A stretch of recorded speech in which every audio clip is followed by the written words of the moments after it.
Estimados amigos, buenas noches. El día de hoy vamos a disertar sobre la sesión número 2 referente al Diplomado de Derecho Administrativo. Esta sesión vamos a tratar unos temas referidos a la instrucción del procedimiento,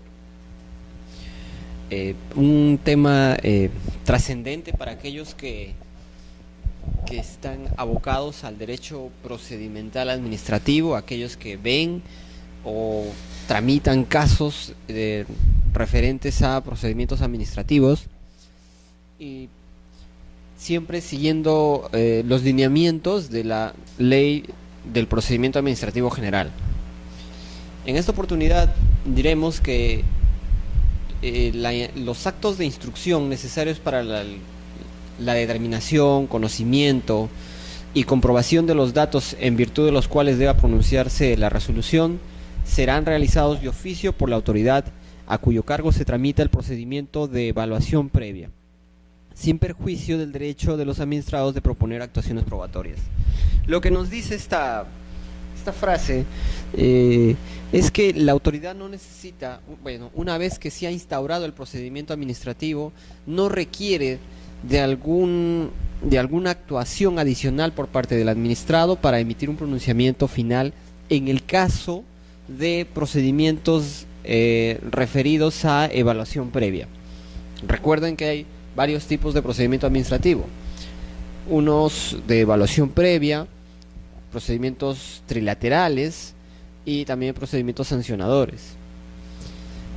Respecto a estos procedimientos de evaluación previa, es que la autoridad administrativa debe realizar de oficio todos los actos necesarios para emitir el pronunciamiento final, ¿ya? Por ejemplo, se solicita una autorización a una municipalidad cualquiera, no sé, municipalidad provincial, para realizar una actividad comercial determinada. Hay actividades que por su naturaleza no requieren de mayor verificación, y por tanto una autorización será un procedimiento bastante célere a efectos que el administrado logre obtener esta autorización. No obstante, habrán situaciones en las que, por ejemplo, el administrado que requiere una autorización de la autoridad municipal, en el caso de una licencia para construcción, por ejemplo. Si hablamos de una licencia de construcción, la municipalidad quizá ha establecido en el TUPA o ha establecido en sus procedimientos y legislación algunas normas que se deben cumplir para lograr la autorización, ¿no? Entonces, si se trata de una autorización para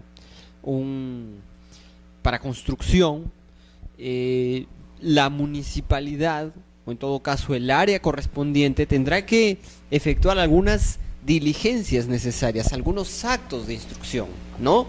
Por ejemplo, podrá trasladarse al inmueble o al lugar en donde se va a ejecutar esa obra para verificar in situ si es que cumple con algunos requisitos, quizá zonificación, requisitos de ubicación, que no afecte al vecindario, quizá no es una zona comercial, quizá sí lo es, de repente es una zona residencial, de repente es una zona que es una zona restringida por temas de centro histórico, qué sé yo. Entonces, estas situaciones la autoridad administrativa las podría averiguar cuando se constituya quizá in situ en el lugar en el que se va a llevar a cabo la construcción para la cual se está solicitando una autorización.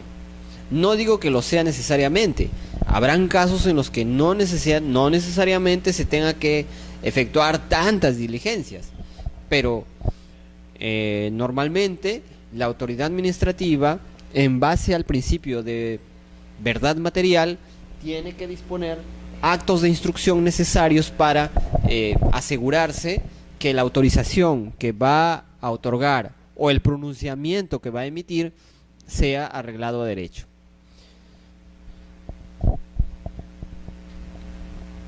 Hay una prohibición que establece la norma, y en estos casos lo que la municipalidad, por ejemplo, en el caso planteado, si es un procedimiento de evaluación previa, quiere decir que la autoridad va a revisar ciertos requisitos, y una vez que estos requisitos están cumplidos, debe emitir el pronunciamiento, ¿no? Si es que ya se cumplió, debe conceder, ¿no?, o emitir la autorización. Si no se cumplieron los requisitos, por tanto, podrá denegar esta petición. Por lo tanto, la norma prohíbe realizar como actos de instrucción la solicitud rutinaria de informes previos, requerimientos de visaciones o cualquier otro acto que no aporte valor objetivo de lo actuado en el caso concreto, según su naturaleza, ¿no? Entonces, no podrá la administración requerir informes previos, por ejemplo, para, en este caso, una autorización que no cumple los requisitos. ¿Qué informe adicional se va a necesitar, ¿no? O sea, si tenemos una lista de requisitos que se está apreciando que uno de ellos no se cumple, la autoridad administrativa lo único que debe hacer es denegar el pedido. Contrario sensu, si el pedido reviste de todos los requisitos, ¿no? Son 10 requisitos, 10 documentos que se adjunta, toda esa documentación ha sido revisada y se ha verificado que cumple con todo lo establecido por la norma, entonces lo que la autoridad, en este caso municipal, debe hacer es conceder el beneficio, conceder el permiso, la autorización solicitada. No tendría que acudir a pedir otra autorización, por ejemplo, un informe previo al área de contabilidad de la municipalidad para determinar si concede o no esta autorización. No lo podría hacer porque ya tiene todos los requisitos que se establecieron en el TUPA. Por tanto, ir a solicitar informes previos de otras entidades o áreas ya resulta, por decirlo menos, obstaculizar el procedimiento administrativo y volverlo un tanto empalagoso, ¿no? Porque no se estaría llegando al pronunciamiento final, se estaría convirtiendo en esto en una situación ya de dudas, de conocimiento, una contención y una situación que podría generar indefensión al administrado. Es importante saber que todo administrado tiene acceso al expediente. Ustedes saben que desde que se inicia un procedimiento administrativo, genera un expediente. Las piezas procesales o procedimentales que obran en el expediente son de acceso público tanto al administrado, a sus representantes o su abogado. Cuando hablamos del administrado es un tema, un aspecto general, ¿no? Podríamos hablar del administrado ya sea persona natural o persona jurídica. Y si sería una persona jurídica, por lo general están representados por sus gerentes. Entonces, ellos tendrían acceso a la información que obra en el expediente. Del mismo modo, el abogado tiene derecho a acceso al expediente en cualquier trámite. Para ello, pues hay que saber qué es el abogado, ¿no? Hay que estar, en todo caso, tendría que haber un apersonamiento al procedimiento por parte del abogado que ve este caso. Ahora, el acceso es un acceso amplio. Quiere decir que es un acceso en cualquier momento de su trámite, así como a los documentos, antecedentes, estudios, informes, todo lo que hubiera en el expediente debe ser de acceso a las partes. Y esto implica que no solamente el administrado o usuario puede revisar el expediente, leerlo, sino también obtener algunos ejemplares, copias, reproducciones del mismo. ya sea copias simples o quizá pueda obtener copias certificadas según lo que solicite. Eh, para ello, la norma, el único, por decir, el único requisito que establece y prevé la norma que pueda haber es el pago, ¿no? La autoridad administrativa está facultada a cobrar por las copias del expediente, ¿no? O sea, esta norma debe ser esta parte de la norma que establece que se puede recabar copias de las piezas que contiene previo pago del costo de las mismas. Esta parte que dice previo pago, ojo, debe ser interpretado en forma restrictiva. Esta pequeña parte, previo pago del costo de las mismas. ¿Qué significa? Con ello, la norma no está autorizando a las administraciones o a la administración pública, órganos de la administración pública, para que cobren por concepto de copias el importe, que cualquier importe, ¿no? O sea, no es una facultad para cobrar cualquier importe. Para ello hay toda una normatividad de simplificación administrativa que establece que los costos de las copias no deben superar el costo mismo y todo lo que implique brindar el servicio. Por tanto, si sacamos copias o pretendemos solicitar copias de 10 folios, hojas del expediente, no podríamos esperar que se nos cobre 800 soles. Eso desde ya físicamente es posible, pero jurídicamente no, porque estaríamos hablando de 10 copias que en el mercado no superan creo que serían un sol a lo mucho, no superarían, y quizá en algunos casos 50 céntimos. Teniendo en cuenta el costo del mercado y teniendo en cuenta el costo en que incurre la entidad administrativa para brindar este servicio, no podríamos desnaturalizar el costo de copias. De allí que cobrar por un concepto de copias que supere racionalmente el costo de las mismas implicaría que la entidad administrativa estaría incurriendo ya en una afectación a los principios de simplificación administrativa, y con ello a su vez podría estar incurriendo en ciertas barreras burocráticas. En este caso podrían ser ilegales. Por tanto, el hecho que la administración pública esté facultada a cobrar copias, ya sea por copias simples o por copias certificadas o autenticadas, no significa o no implica una autorización para que se cobre el monto que quisiese, sino que este monto primero debe estar estructurado en base a costos reales. Por ejemplo, el costo de la impresión del papel, el costo del personal que interviene en este trabajo, ¿no? Todo esto debe significar un costo que sea real, medible y objetivamente demostrable. Este costo, esta estructura de costos debe estar sustentada, de tal manera que no sea un cobro arbitrario. Entonces, y bueno, más allá del tema de cuántas copias se soliciten, como decimos, es la estructura de costos sustentada y que este cobro que se prevé cobrar esté publicado legalmente. Tiene que haber una publicidad. Y esto tiene que estar en el TUPA, en Texto Único de Procedimientos Administrativos de la entidad. Muchas entidades al margen, ojo que el TUPA es una norma aprobada por la entidad, refrendada muchas veces por el sector, y es una norma que está publicitada no solamente en el Diario Oficial del Peruano, sino también, que es obligatorio que esté en el Diario Oficial del Peruano. Tendría que también estar publicado, por lo general, en las páginas de acceso, portales web de la institución, ¿no? Que actualmente es bastante difundido, ¿no? Entonces, por favor, tengas en cuenta que esta autorización al previo pago de copias no implica una autorización para un cobro arbitrario.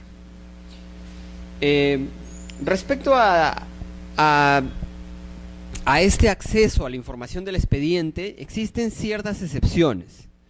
Eh, el hecho que el hecho que la norma faculte a los administrados a revisar el expediente, a tener acceso al mismo, no significa que esta autorización sea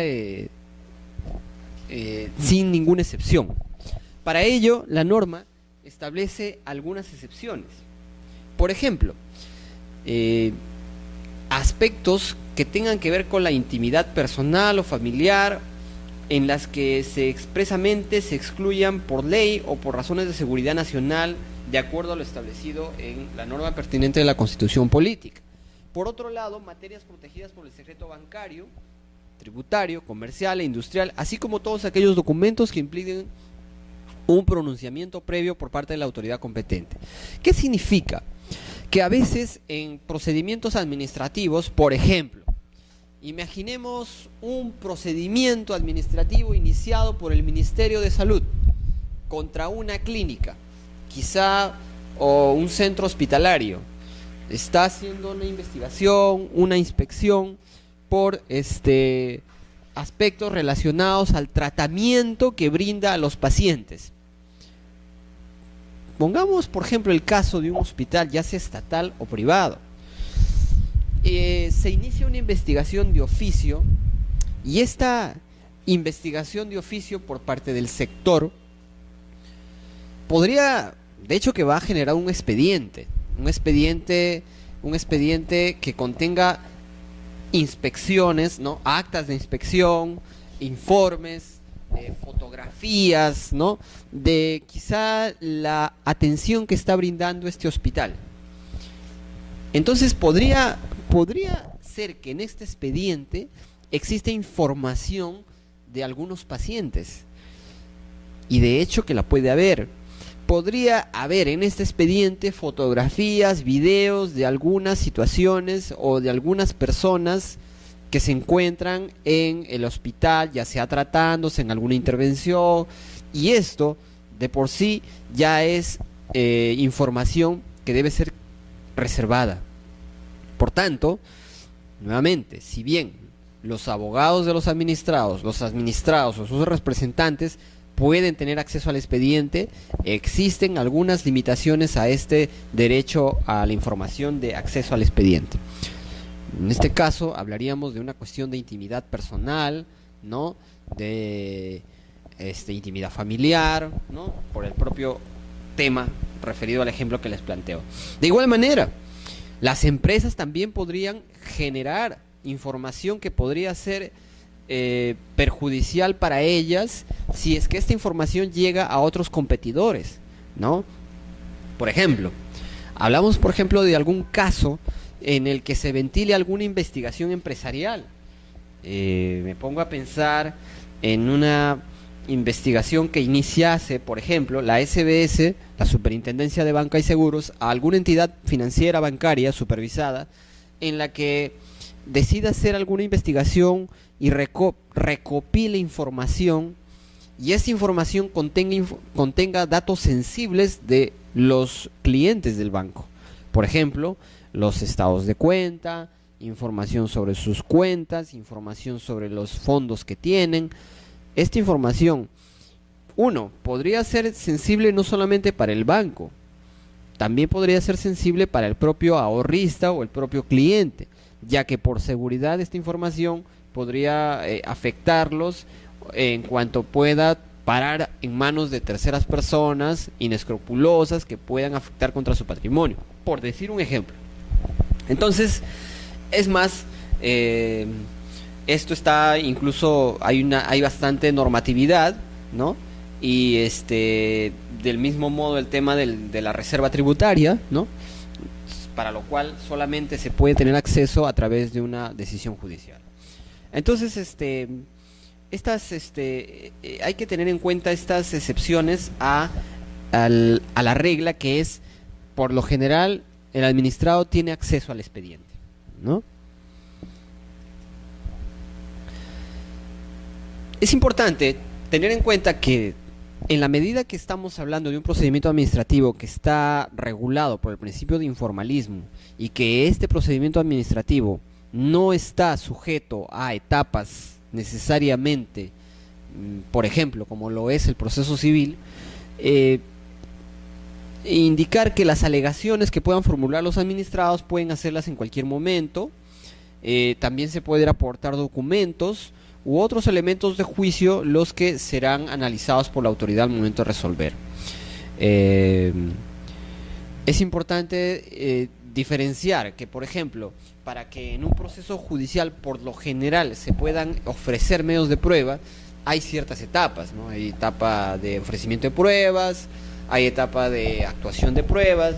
No obstante, en la vía administrativa no necesariamente podemos seguir ese derrotero, porque por el principio de informalismo el usuario quizá en un momento no tiene la prueba, pero posteriormente la puede obtener y con ello podría aportar elementos de juicio al expediente. ¿Ok?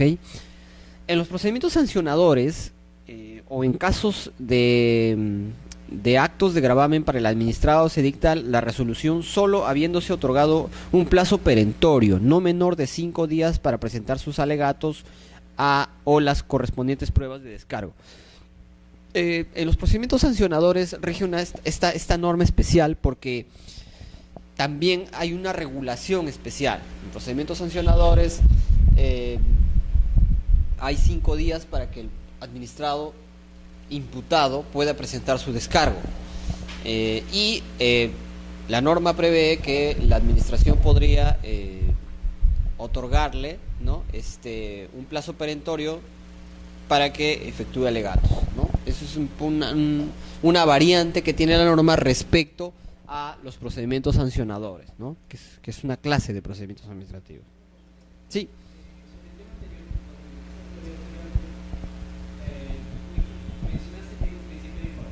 Sí.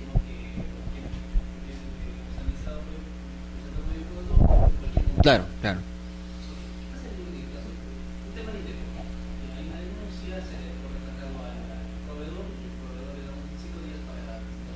Ya.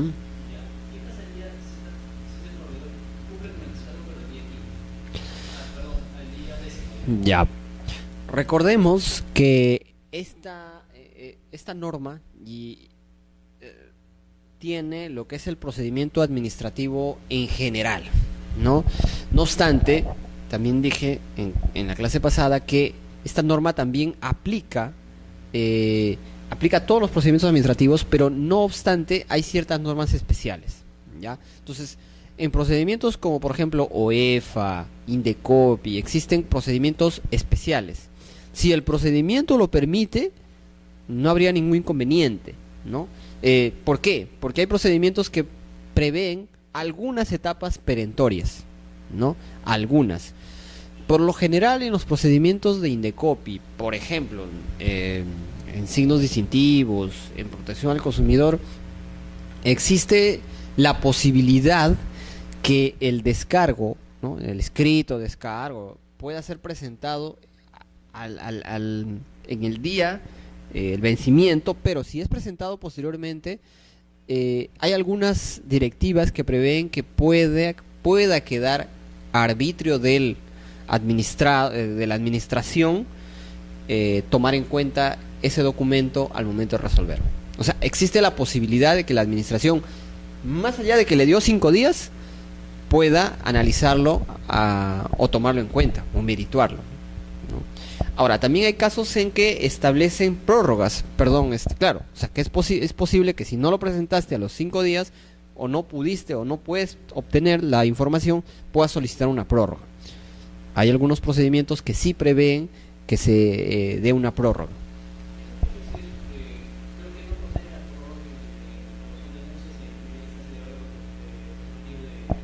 En los procedimientos sumarísimos. Claro, ahí hay una directiva expresa que establece que son procedimientos perentorios, o sea que los plazos son perentorios. Ahí sí. Ese es un procedimiento especial, porque es tan especial porque el plazo es muy corto.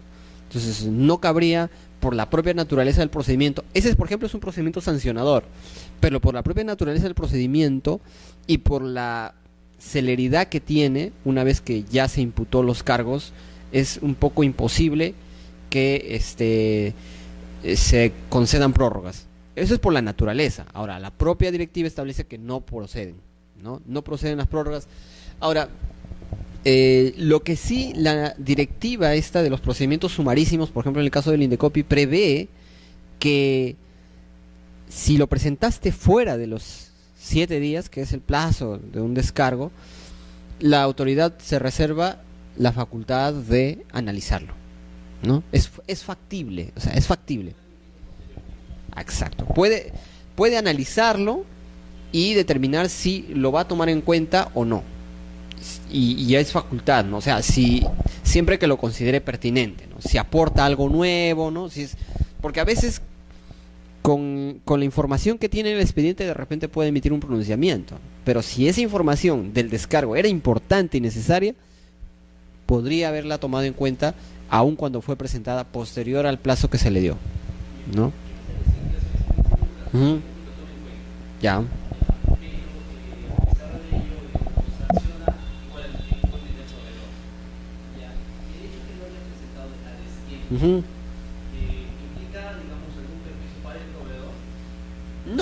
No, hay que tener en cuenta que, por ejemplo, en estos procedimientos si hablamos de protección al consumidor, son procedimientos sancionadores.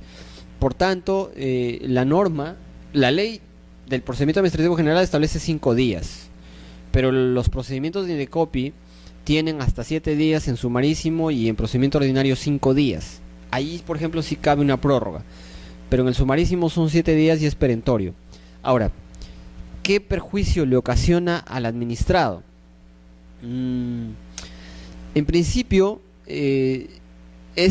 depende del caso. Por ejemplo, si existe un procedimiento en el que el administrado, proveedor, no logró apersonarse, ¿no? O sea, no presentó su descargo, no contradijo lo que dijo la otra parte, valga la redundancia, o sea, no efectuó su derecho a contradicción.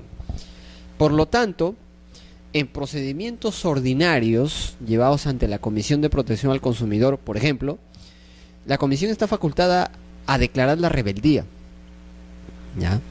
Y la rebeldía genera una presunción relativa de la veracidad de los hechos expuestos en la denuncia. Es una figura extraída del proceso civil, pero la rebeldía se puede declarar en procedimientos sancionadores, como por ejemplo los que se llevan los procedimientos ordinarios de protección al consumidor. Entonces, que haya sido declarado rebelde un proveedor genera, repito, una presunción relativa, no presunción absoluta. O sea, quiere decir que lo que se ha dicho en la denuncia puede ser cierto, ¿no? Entonces, es una presunción relativa que será analizada por la autoridad administrativa al momento de resolver. Entonces, al momento de resolver, podrá decir, ¿no? Denunciante señala esto y tiene determinados medios de prueba. Por su parte, el denunciado no ha dicho nada, ha quedado en rebeldía, y eso juega, por decirlo menos, no a favor del denunciado proveedor, pero depende del caso en sí para que esa presunción lo perjudique. Porque si es una presunción relativa, más otros medios de prueba que existan en el expediente, ¿no? Ojo, presunción relativa sobre la veracidad de los hechos expuestos en la denuncia, solamente de lo expuesto en la denuncia. Aparte, se van a analizar los medios de prueba que van aparejados a la denuncia, o sea, fotografías, videos, qué sé yo. Entonces, tengamos en cuenta que lo que se expone en una denuncia administrativa debe ser tomado por la autoridad administrativa objetivamente como la posición de una de las partes, y que se requiere la posición de la otra parte para formar convicción. Entonces, si tenemos solo una parte, solamente una tesis, entonces la rebeldía hace que esa tesis ya sea un poquito más veraz, ¿no? Genera una presunción relativa. Pero si esa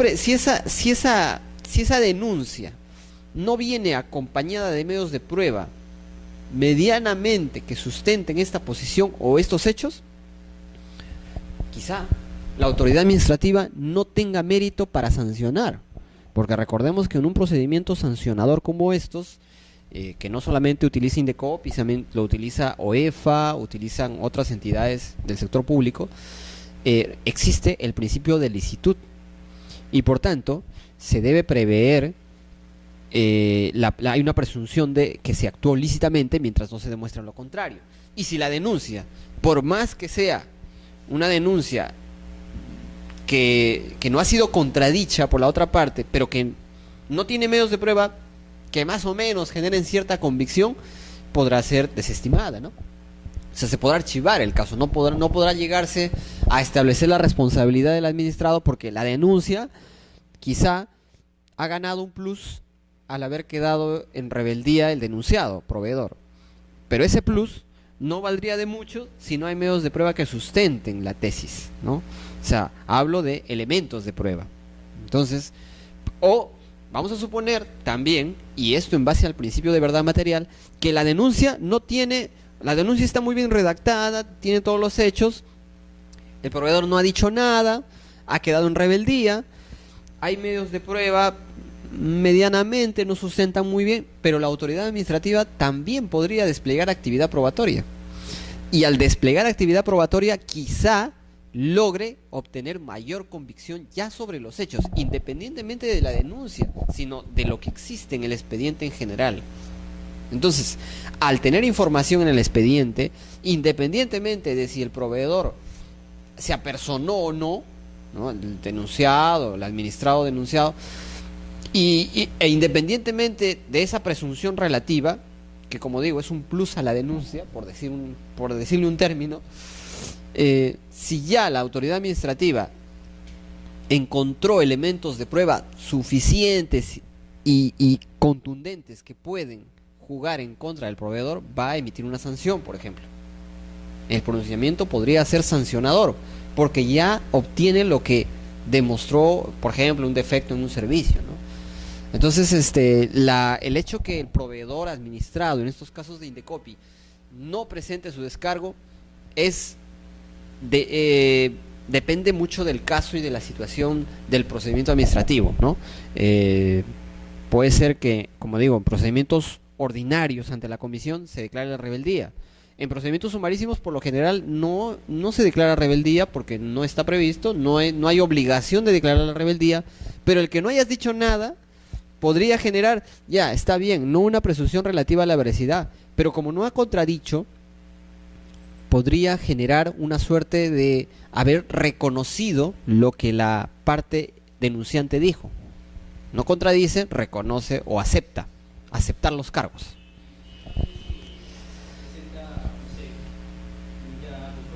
Ya, ahora, en los procedimientos sumarísimos, como era la consulta, no hay, o sea, el plazo, si bien es perentorio, y si es presentado posteriormente, como dije, la única situación legal que existe, o la facultad de la administración, es si lo considera pertinente, lo analiza. Si no, no. Pero no va a generar un perjuicio procesal al administrado denunciado que incurrió, oye, porque presentaste, por ejemplo, no podría ser eso un agravante en el caso que, por ejemplo, se demostrara una infracción. Eso no podría constituir un agravante, ¿no? ¿Por qué? Porque los agravantes, o sea, no podría ser un agravante como, oye, como no te apersonaste a tiempo, te sanciono o te incremento la multa que te voy a poner. No, porque existe el derecho a apersonarse o no. También es parte de la estrategia del administrado. El administrado podría optar por no apersonarse, por no presentar su descargo, ¿no? Es su derecho, es un derecho que él tiene, no es una obligación apersonarse o presentar descargo. También es su derecho quedarse callado, ¿no? Y asumir las consecuencias jurídicas que eso le trae. Consecuencias jurídicas, pero que no van a agravar su conducta para efectos de una sanción administrativa. por si acaso.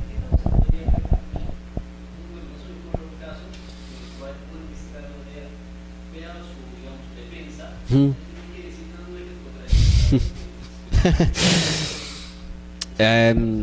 Depende. Hay muchos casos en los que el administrado podría no decir nada y con no decir nada la denuncia podría, no por el hecho de que no ha dicho nada, simplemente si la denuncia en sí no reviste de mayor sustento procedimental, pruebas, no hay mucha resistencia, diga o no diga, de repente no va a ser amparada. Porque muchas veces la denuncia o lo que expone el denunciante quizá no tiene mucho asidero, no solo consistencia, sino también sustento probatorio. Por lo tanto, por más de que diga algo y quizá la administración pueda ejercer algún mecanismo probatorio, una inspección, qué sé yo, y no logra demostrar nada, de nada va a servir que haya dicho algo. Entonces ahí el abogado, ¿no?, ya podrá manejar y considerar, recomendar a su cliente si es necesario personarse o presentar descargo, ¿no? Pero eso ya queda en cada caso y cada abogado, cada defensa que haga el administrado, ¿no? Seguimos. Carga de la prueba. La carga de la prueba se rige por el principio de impulso de oficio establecido por ley. Corresponde a los administrados, no obstante, aportar pruebas mediante la presentación de documentos e informes, proponer pericias, testimonios, inspecciones y demás diligencias permitidas. O aducir alguna alegación. Por lo general es recomendable que el administrado aporte pruebas y aporte pruebas que más o menos evidencien lo que sustenta o lo que quiere solicitar. Si hablamos, nuevamente decíamos, en un procedimiento de evaluación previa en el que la administración va a tener que otorgar una autorización municipal, por ejemplo, es no solo recomendable, sino sería obligatorio, según lo que establece el TUPA, presentar todos los documentos que sustentan este pedido de autorización. Si hablamos de una autorización municipal para construcción, es necesario pues que se adjunten los planos, zonificación, qué sé yo, los documentos que exige la autoridad municipal. Entonces, sin perjuicio, como digo, que la administración por el principio de impulso de oficio, pueda también incoar algún medio probatorio, ¿no? Cuando la administración no tenga por ciertos los hechos alegados por los administrados o la naturaleza del procedimiento lo exija, la entidad dispone la actuación de prueba, siguiendo el criterio de concentración procesal, fijando un periodo para tal efecto, el cual no será mayor a 3 días ni mayor de 15, contados a partir de su planteamiento. Solo podrá rechazar motivadamente los medios de prueba propuestos por el administrado cuando no guarden relación con el fondo del asunto, sean improcedentes o innecesarios. Esto significa que si una persona, un administrado, expone varios hechos, ¿no? En su denuncia puede exponer varios puntos, pero como decíamos hace un momento, la denuncia puede estar muy bien redactada, muy bien explicada, pero de repente los medios de prueba que la sustentan no son muy convincentes o no prueban lo que esta persona está diciendo. Entonces, si no hay una demostración o hay algo que le genere dudas a la administración pública, entonces debe promover actos de oficio, ¿no? Por ejemplo, si se habla de una inspección, dispondrá que se efectúe una inspección. Si es necesaria una pericia, dispondrá la actuación de una pericia. La norma nos explica, o en todo caso nos indica, que debe seguirse el criterio de concentración procesal. ¿Qué significa esto? Que se recomienda que en las actuaciones de la administración pública, siempre que no vaya contra la naturaleza del acto o la actuación de la prueba, se actúen todos en una sola diligencia. Concentración procesal. Es decir, si necesitamos escuchar a las partes, ¿no? Se necesita escuchar en un informe oral a las partes, podría en esa misma audiencia actuarse medios de prueba. Pero también queremos que concilien, queremos promover una conciliación, porque hemos visto que las partes pueden conciliar. Entonces se podrá citar también en esa misma diligencia una audiencia de conciliación. Pregunta, ¿podremos citar en esa misma diligencia una inspección? Un poco difícil, porque la inspección significaría trasladarse, moverse, ¿no? Entonces, ahí sí ya es una naturaleza distinta. Podría citarse dentro de los 15 días, antes de los 15 días posteriores, otra vez una diligencia adicional, pero porque su naturaleza lo exige. Es importante que la autoridad administrativa notifique a los administrados con anticipación no menor de 3 días la actuación de la prueba. Señores administrados, son 3 días. En 3 días vamos a realizar una diligencia de inspección, ¿no? En el lugar de la señora tal, a horas tal. Nuevamente, siempre que la naturaleza lo considere plausible, porque si se trata de una inspección sin notificación previa, no será necesario notificar, se notificará en el momento, por la naturaleza del caso que lo exija. Ahora, también establece esta norma que la autoridad solo puede rechazar y motivadamente los medios de prueba propuestos por el administrado cuando no guarden relación con el fondo del asunto, sean improcedentes o impertinentes o innecesarios, ¿no? Esta es una facultad que también se le atribuye al juez, ¿no? Un juez podría hacer lo mismo. En el caso de la administración los puede rechazar en caso de que pues no guarden relación en absoluto con el fondo del asunto o sean medios de prueba que no proceden.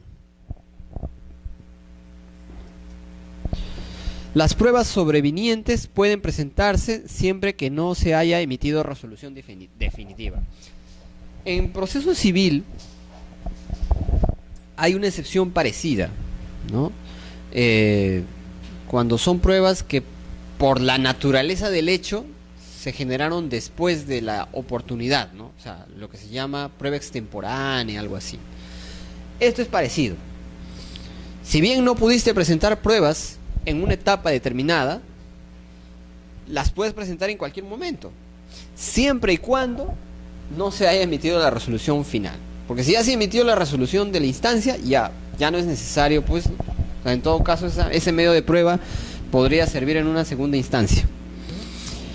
Las entidades podrán prescindir de actuación de pruebas cuando decidan exclusivamente en base a hechos planteados por las partes, si los tienen por ciertos y congruentes para su resolución. Los hechos planteados, ya está, de repente una de las partes dijo una versión, la otra parte la aceptó, la reconoció, entonces ¿qué vamos a actuar? Ya está reconocido, ¿no?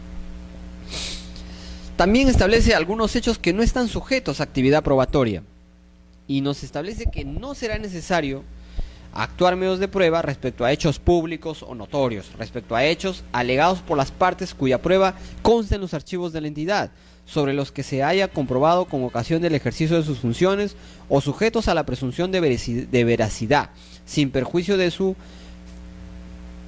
fiscalización posterior. Esto es importante. ¿Por qué? Porque entidades como por ejemplo Sutran se dedican a fiscalizar lo que es transporte. Y en las diligencias que ellos efectúan, registran los hechos, ¿no? Levantan actas, inspeccionan vehículos de transporte, ¿no?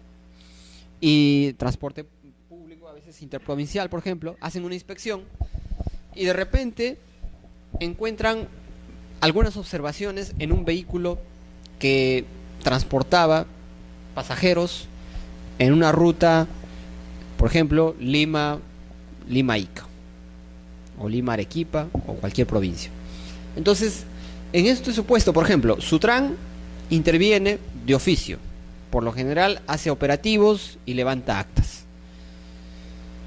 Podría ser que en un procedimiento posterior, ¿no?, a una sola empresa, vamos a suponer, por ejemplo, hizo una intervención a la empresa XY.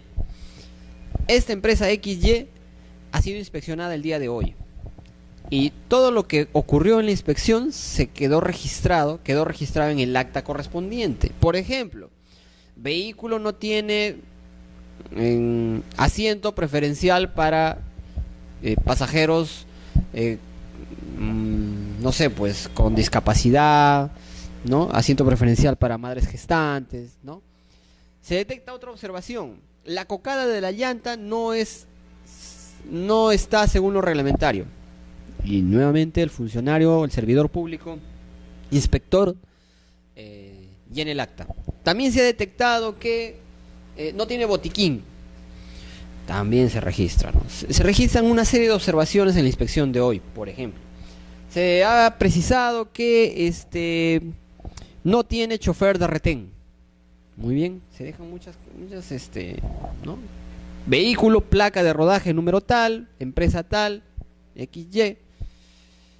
Ya está. Esa fue una diligencia de rutina en la que se dejaron constancia de estas observaciones. Esta acta va a estar en los archivos de Sutran. Imaginemos que de acá a un mes esta empresa tiene un accidente.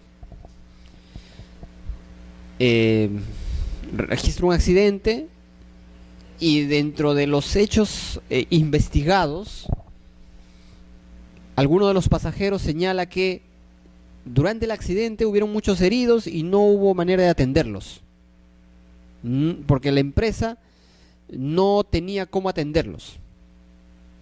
Entonces, de inmediato, la autoridad va a hacer todas las diligencias necesarias, ¿no? Para establecer qué pasó, ¿no? Qué ocurrió, si el vehículo estaba en regla, si el vehículo tenía un botiquín, por ejemplo, ¿no? Si cumplía con los reglamentos necesarios, y de repente, en ese momento, va a ser un poco complicado obtener medios de prueba, ¿no?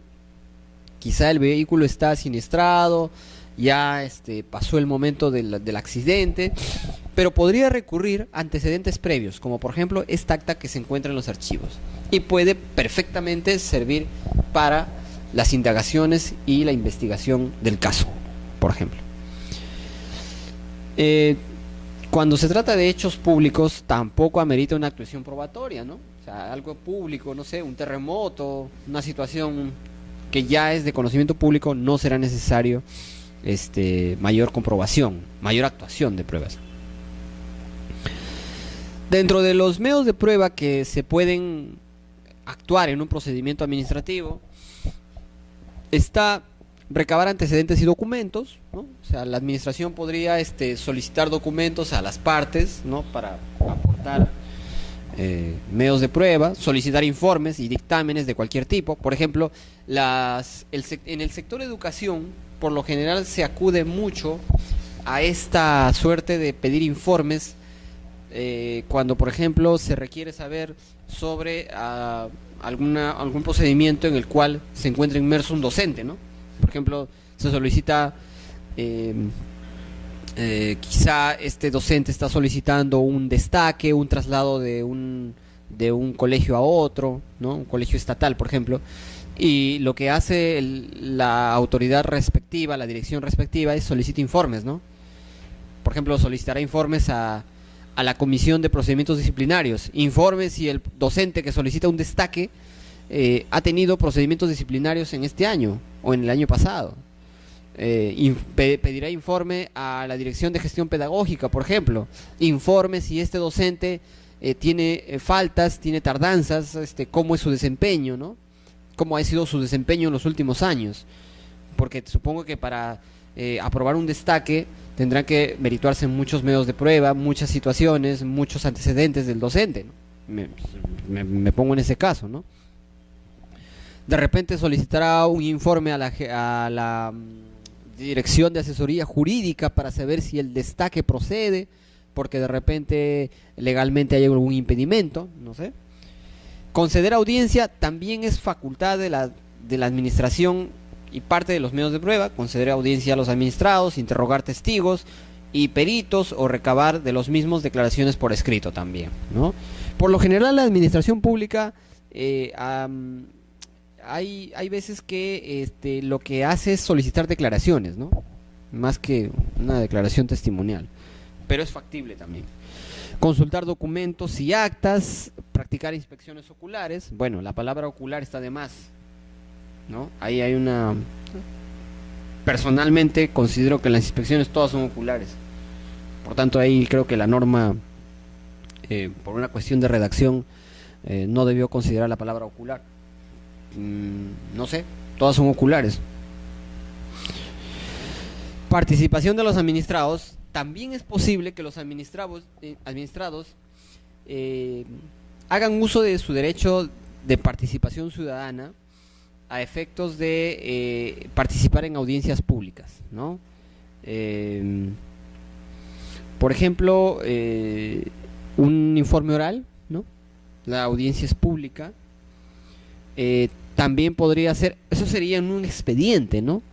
Pero también podría la administración citar a un número indeterminado de personas, ¿no? Por ejemplo, cuando se ventilan hechos que tienen que ver con intereses difusos. Y en estos casos, la autoridad administrativa no va a citar a una persona. Lo general es hacer una audiencia pública, ¿no? General, ¿no? Una audiencia abierta para que se discuta un determinado tema, ¿no?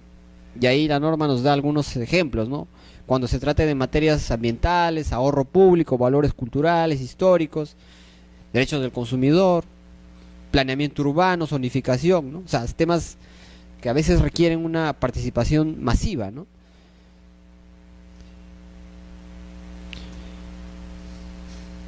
Para este tipo de convocatorias también la norma nos establece una regulación. La convocatoria a audiencia pública debe publicitarse en el diario oficial o en uno de los medios de comunicación de mayor difusión local, ¿no? Según la naturaleza del asunto, con una anticipación no menor de 3 días a su realización, debiendo indicar quién participará, el objeto, el día. Usualmente los órganos, autoridades, por ejemplo, municipales, suelen hacer audiencias públicas. He tenido conocimiento que, por ejemplo, el Tribunal Constitucional también hace audiencias públicas. Los órganos reguladores muchas veces también hacen audiencias públicas. El Indecopi también hace, en algunas oportunidades he visto, donde convoca a la gente a hacer varios temas, a exponer temas relacionados a estos aspectos, ¿no?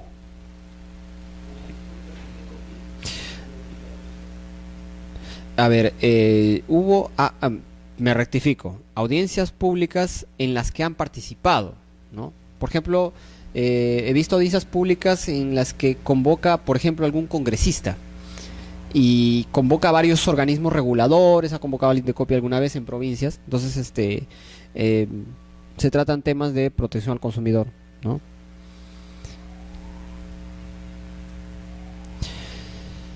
Este tema relacionado a la terminación del procedimiento y la ejecución de resoluciones es un tema interesante, ¿no? Ya hemos visto la instrucción, ¿no?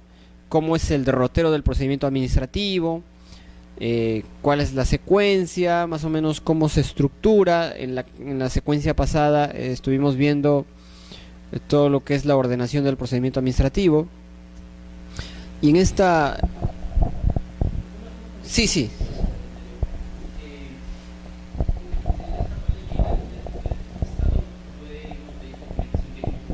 Claro, si ya tiene ya.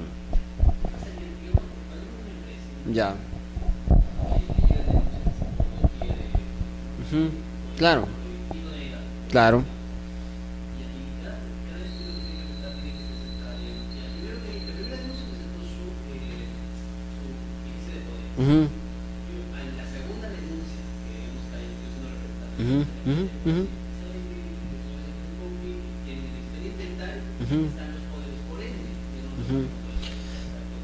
Ya.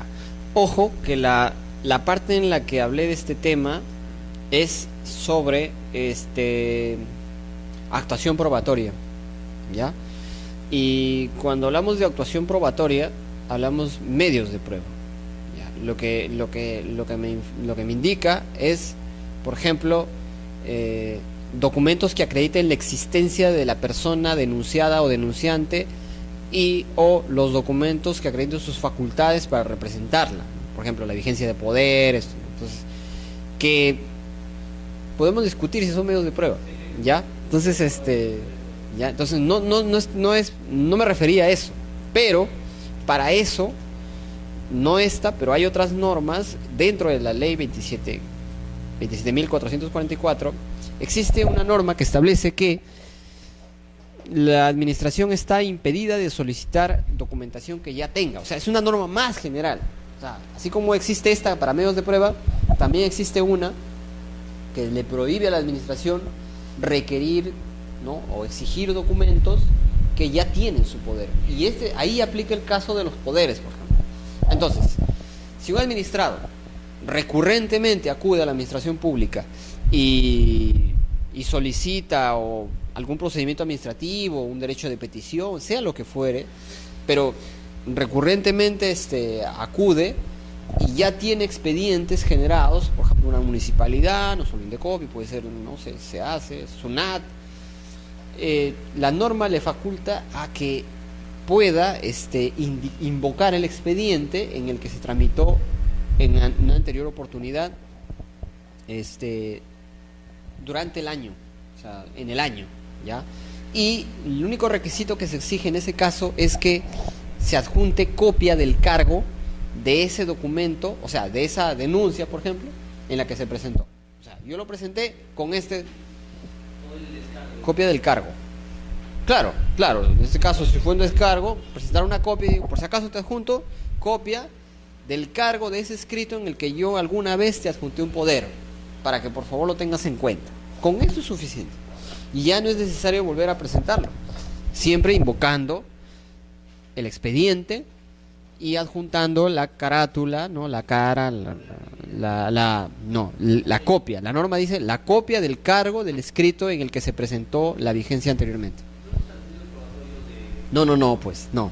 Solamente la copia del escrito, ¿no? Eso, porque, o sea, la norma se ha puesto en el supuesto que lo que presentaste fue un escrito de una hoja, pero normalmente, pues, en un descargo es más amplio, ¿no? Pero no ha dicho si es la cara, la final, no ha dicho. Solamente dice copia del escrito, del cargo del escrito en el que se presentó en alguna oportunidad. ¿Ya? Entonces, intuyo que es todo, pues, ¿no? Todo el escrito, no sus anexos, porque ya sería ocioso, ¿no? O sea,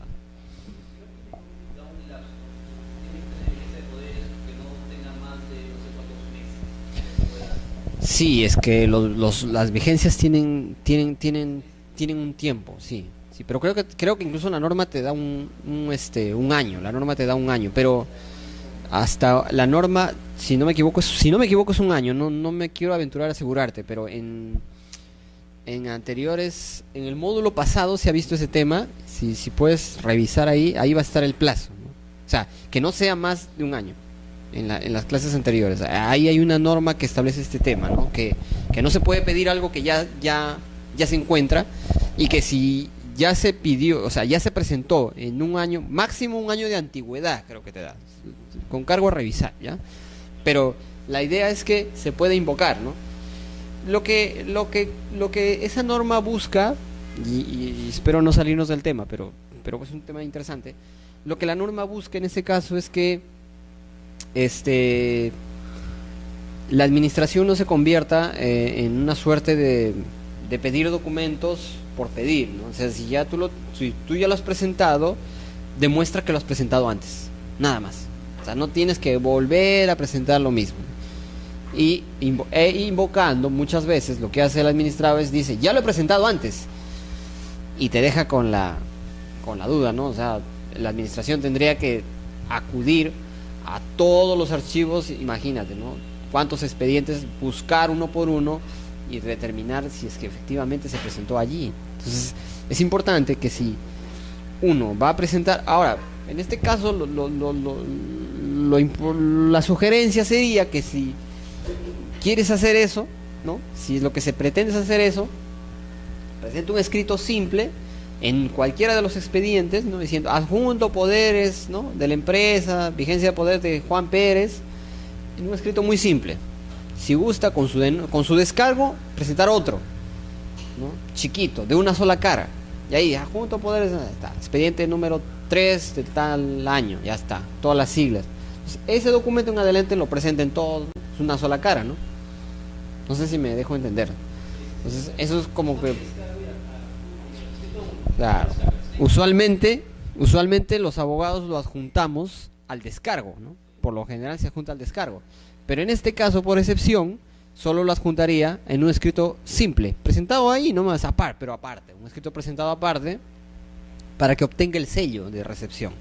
Entonces, en adelante lo que se presentará como anexo a otros escritos ya no serían las 14 páginas o 15 páginas del descargo, sino solamente el cargo de la copia de ese escritito solo que adjuntó poderes en alguna oportunidad, ¿no? En cualquier expediente. Pero es importante que se precise el número de expediente y la cara. Es la facilidad, ¿no?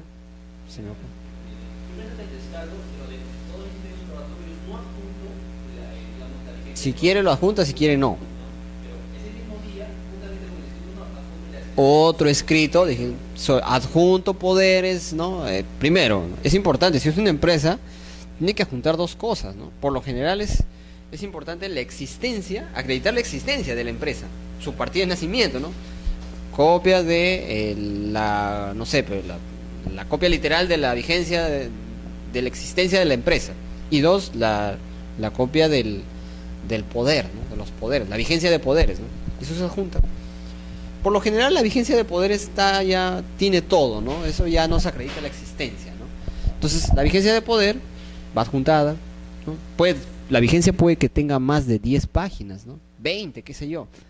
Pero como puede ser voluminoso y es muy costoso también para las partes, podría presentarlo en un escrito. Es una fórmula, ¿no? Podría ser. En el expediente ya no le van a volver a pedir porque ya lo presentó. Y en otros ya no se adjunta el escrito de descargo que se presentó, sino el escrito chiquito, ¿no? El escrito pequeño en el que solo se adjuntó en esa oportunidad la vigencia. Y ese sería el que se presente para futuros casos, ¿no? Lo que sí es importante indicar qué expediente y en qué dependencia, ¿eh? Porque la norma nos habla del área, ¿no? Del área, ¿no? Para ser más específico. Pondrán fin al procedimiento. Bueno, vayamos ya al tema de la terminación del procedimiento administrativo. Decía que esto es un tema bastante interesante porque si bien es una resolución final la que concluye el expediente, hay que tener en cuenta que de allí en adelante el procedimiento administrativo lamentablemente no acaba con la resolución final. Legalmente, jurídicamente, hay una conclusión del procedimiento, ¿no? Pero siguen algunas actuaciones, ¿no? Algunas actuaciones adicionales que las vamos a ver en adelante. Pero jurídicamente la norma nos indica que con esta resolución ya se pone fin al procedimiento, ¿no? Es decir, se pone fin a la instancia, pero muchas veces hay un camino adicional que recorrer. Entonces, que es la ejecución de la resolución, ¿no?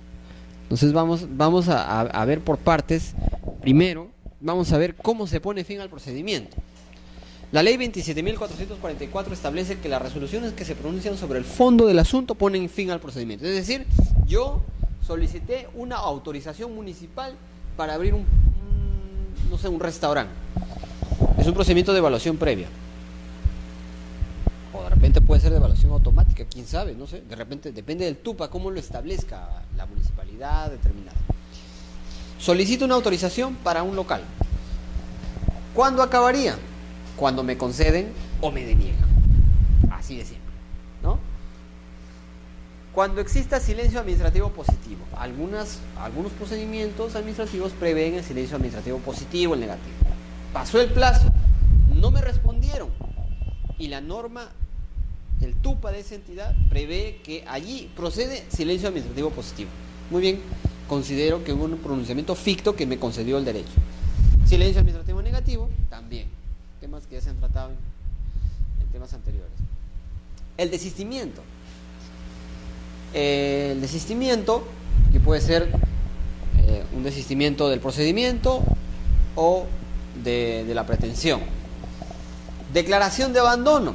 Se requirió alguna información, ¿no? Se hizo un requerimiento para que el administrado cumpla con determinada actuación necesaria para el procedimiento, imprescindible para el procedimiento. No la hizo. Se declara el abandono. Acuerdos como consecuencia de conciliación, transacción extrajudicial que pongan fin al procedimiento, ¿no? Alguna conciliación, una transacción en la que las partes dijeron, bueno, con esto ya damos por zanjado el asunto. Conciliación, acabó. Prestación efectiva de lo pedido de conformidad con lo que solicitó el administrado en caso de petición graciable. Ejemplo, en este caso, una petición graciable son las gracias presidenciales, ¿no? Solicitas al presidente un indulto, el presidente lo concede, ya está, se acabó el procedimiento.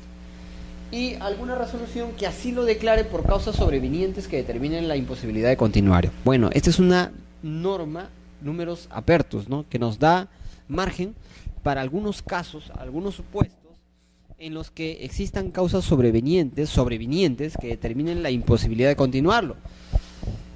Nos imaginamos una serie de cosas, pero podría ser, por ejemplo, se me viene a la cabeza algún ejemplo en el que el administrado que solicita algo fallece, ¿no? Me pongo a pensar en algún caso en el que el administrado fallece y no hay necesidad de conceder lo pedido, porque es algo que no va a trascender a sus familiares herederos, ¿no? O no va a trascender a nadie, porque ahí quedó un supuesto, ¿no? Porque por lo general cuando alguien muere, todos sus beneficios, bienes, pasan a los herederos, ¿no? Herederos forzosos, ¿no? Todo un tema de sucesión testamentaria o sucesión intestada. Pero imaginamos de un caso en el que, por ejemplo, el administrado muere y ya no amerita, pues, ¿no? Seguir con el procedimiento. Sí.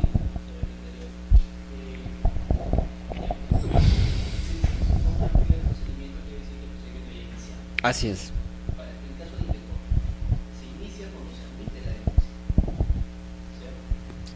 Depende del procedimiento.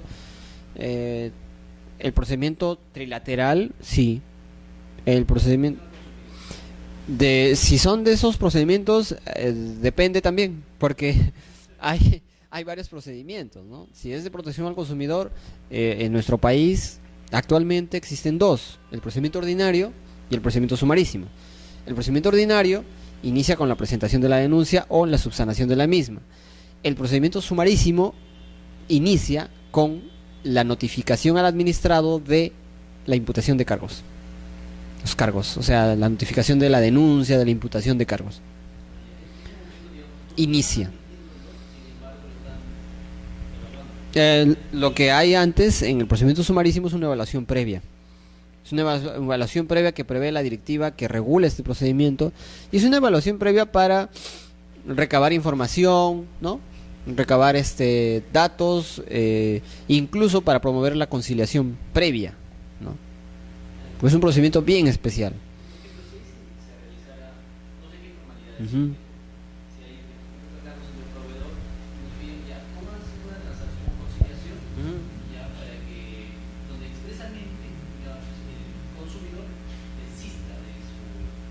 Uh-huh. Uh-huh. Y ya, en este procedimiento sumarísimo hay una regulación expresa que establece que los acuerdos conciliatorios que se celebren entre las partes, transacciones, en esta etapa previa tienen que ser con fecha cierta, ¿no?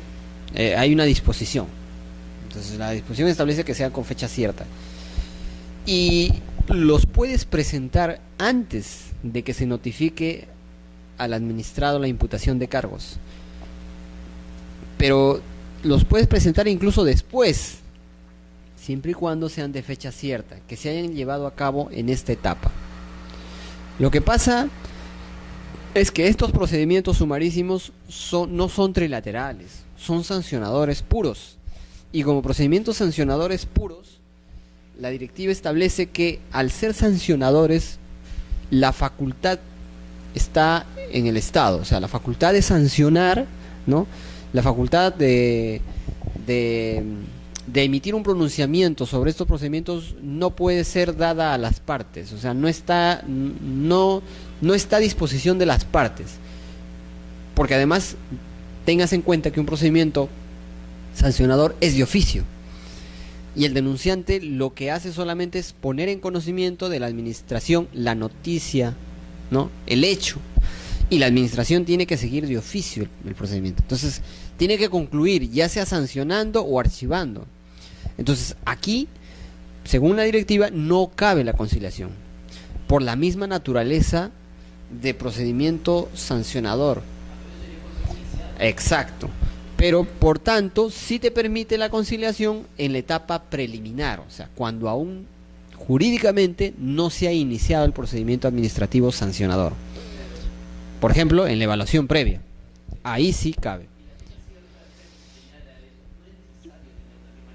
La fecha cierta, exacto, o sea, hay que tener en cuenta que la ley 27.444, la LEPAJ, no establece qué es fecha cierta, o sea, no nos da mayores alcances, ¿no? Entonces, allí tendríamos que acudir a las normas del Código Procesal Civil, que nos dice por fecha cierta. Y por fecha cierta hay varios, o sea, está regulado que fecha cierta, entre otros aspectos, es, por ejemplo, pues, la firma legalizada ante notario, ¿no? O sea, hoy día llegamos a un acuerdo, nos vamos al notario y dice, hoy día 12 de mayo, ¿no? Llegamos a un acuerdo y el notario certifica, legaliza las firmas y eso le da fecha cierta, ¿no?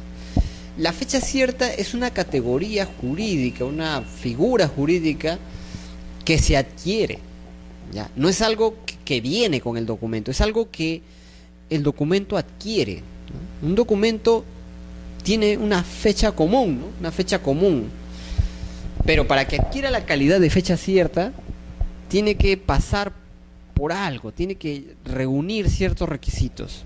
El Código Procesal Civil establece que, por ejemplo, fecha cierta es cuando ha sido legalizado por notario las firmas, ¿no? La que la da el notario. Pero también fecha cierta establece que es cualquier documento cuando ya fue presentado ante la autoridad administrativa. O sea, el día que yo lo presento a una autoridad administrativa, adquiere fecha cierta. Ejemplo, nosotros llegamos a un acuerdo hoy día, estamos 12 de mayo, y decimos, oye, ¿para qué lo vamos a llevar notario? Vamos a gastar más, qué sé yo. Nosotros hemos llegado a un acuerdo, eso es un acuerdo válido. Yo no estoy diciendo que no sea válido, es un acuerdo válido. Pero para efectos de este procedimiento sumarísimo, la norma ha exigido un plus y ha dicho, no, tiene que ser con fecha cierta. Ah, ya, muy bien. Entonces nosotros podemos optar por llevar este documento ante el notario o presentarlo hoy día o mañana. Entonces, si hoy día hemos llegado a un acuerdo conciliatorio, esta acta tiene fecha 12 de mayo, ¿no? Pero nosotros mañana lo ingresamos por mesa de partes de cualquier entidad, cualquiera, SUNAT, ¿no? El INDECOP, cualquiera. Ingresamos por mesa de partes y el día que lo ingresamos, por ejemplo, el 15 de mayo, ese día adquirió fecha cierta. Entonces será fecha cierta del 15 de mayo. Y para efectos jurídicos será el 15 de mayo. Pregunta, y ahí es importante. Si al 15 de mayo ya se notificó la imputación de cargos, ya no tendrá validez. O sea, para ese procedimiento administrativo. Si no, claro, podría dar por concluido el procedimiento y se aplica esto, porque ahí sí es factible. La directiva sí lo ha previsto, ¿no?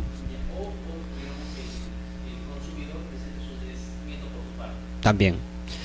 Lo que pasa es que la fecha cierta, como digo, no está regulada en la ley 27.444, pero sí está regulada en el Código Procesal Civil. Y ahí establece varios mecanismos, o sea, varias formas de cómo un documento adquiere fecha cierta. Hay como 4 formas.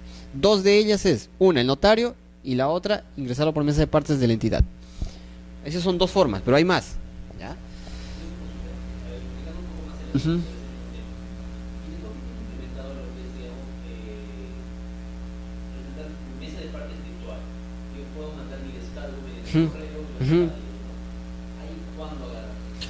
La fecha cierta adquiere, ahí hay que tener en cuenta una cosa. Como se ha visto en sesiones pasadas, la presentación por medios telemáticos en nuestro país está regulada de tal manera. Yo puedo presentar un documento vía telemática, ¿no? Vía correo electrónico, por ejemplo, hoy día, pero para que esa presentación surte efectos el día de hoy, porque muchas veces lo hacemos por una cuestión de plazos, ¿no? Nos vence el plazo para apelar, nos vence el plazo para presentar descargo, nos vence el plazo para cualquier cumplimiento de mandato que nos han hecho. Entonces el administrado tiene, por lo general, esta suerte de premura por cumplir el plazo. Entonces llega el día y el derecho administrativo, el derecho procedimental administrativo peruano, te da la posibilidad de que lo presentes por medios telemáticos y en este caso el correo electrónico. Entonces llega hoy día, pero la norma establece que esta presentación no vale si es que no la has subsanado con la presentación en físico al tercer día hábil siguiente. Entonces, si pasaron 3 días hábiles posteriores y no subsanaste, o sea, no lo presentaste en físico por mesa de partes, es como si ese escrito presentado por correo nunca llegó. Se tiene por no presentado, así de fácil, o sea, no se presentó. Y si lo presentaste al cuarto día, tampoco. Esa presentación del cuarto día será la fecha de la presentación del escrito. Pero cuarto día, pues, ¿no? O sea, no es que te van a decir no lo presentes, te lo van a recibir, pero ese escrito no ingresó con fecha 12 de mayo, sino ingresó con fecha 18 de mayo, por ejemplo. Esa sería su fecha. Y ahí correría, y ahí en todo caso, el 18 de mayo sería la fecha cierta que adquirió el acta de conciliación que anexas, ¿no? Ojo. Pero si se presentó la subsanación dentro del tercer día o al tercer día como máximo, entonces la fecha de presentación se considera la del correo electrónico, siempre que sea dentro del horario de la institución, ¿no? Sí, ya.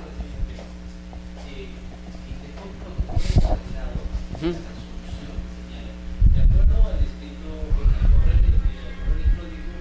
Uh-huh. Ya. Uh-huh. Ya. Ya.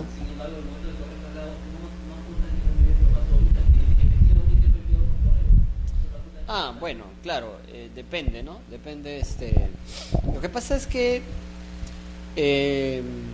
el correo electrónico ya es un documento interno, ¿no? O sea, muchas veces ese correo está impreso y puede obrar en el expediente. Entonces, si hay alguna duda, se puede consultar, ir al expediente, revisar, y ahí va a estar, posiblemente ahí está. Ahora, pero si tiene dudas, se puede, pues, ¿no? Preguntar, hacer la consulta, ¿no? Pero bueno,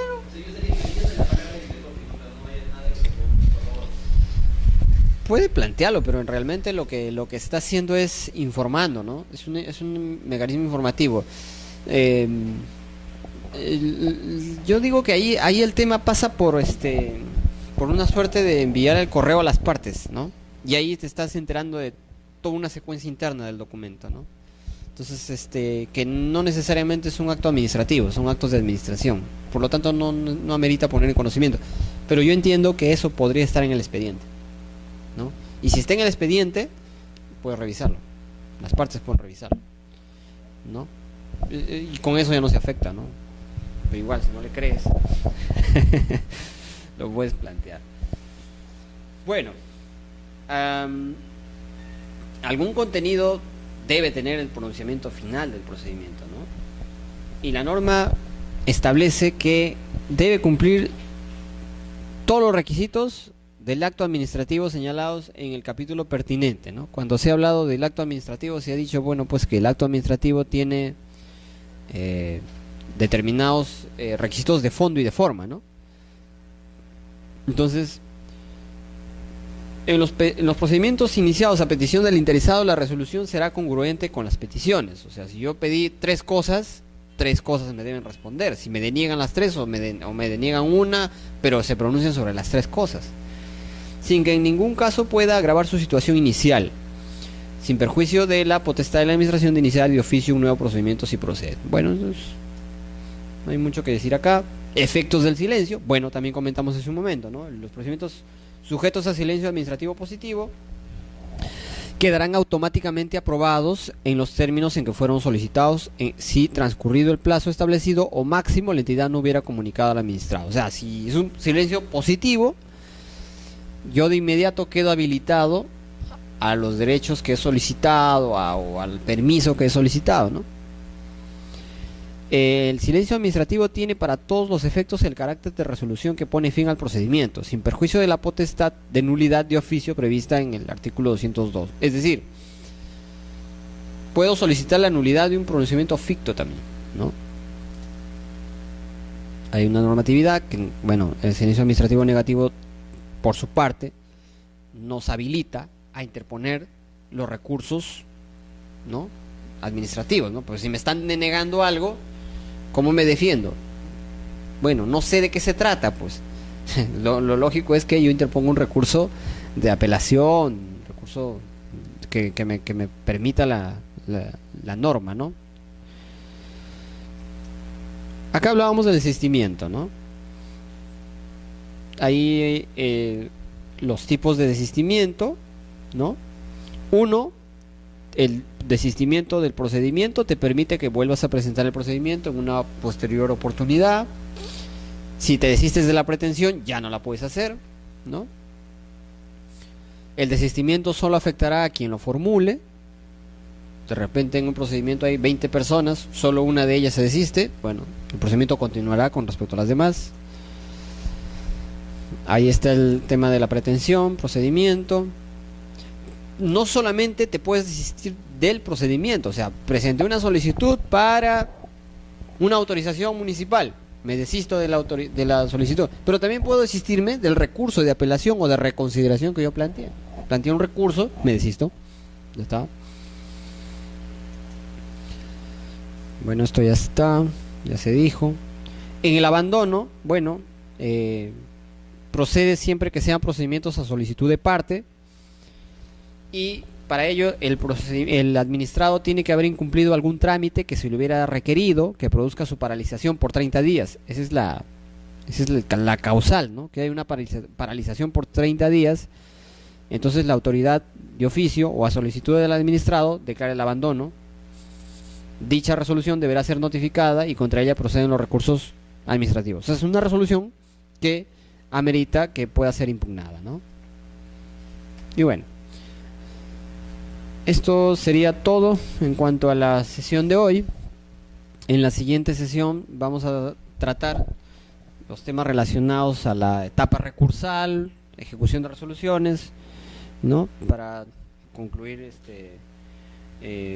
con esta parte del diplomado. Muchas gracias.